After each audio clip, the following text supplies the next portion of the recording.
श्रियकान्ताय कल्याणनिधये हृदयेऽर्पिनाम् श्रीवेङ्कटनिवासाय श्रीनिवासाय मङ्गलम् लक्ष्मी सविभ्रमालोकसुभ्रूविभ्रमचक्षुषे चक्षुषे सर्वलोकानां वेङ्कटेशाय मङ्गलम् श्रीवेङ्कटाद्रिशृङ्गाग्रमङ्गलाभरणाङ्ग्रये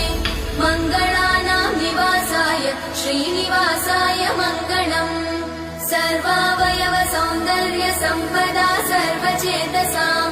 सदा सम्मोहनायास्तु वेङ्कटेशाय मङ्गलम् नित्याय निरवध्याय सत्यानन्दचिदात्मने सर्वान्तरात्मने श्रीमद् वेङ्कटेशाय मङ्गलम्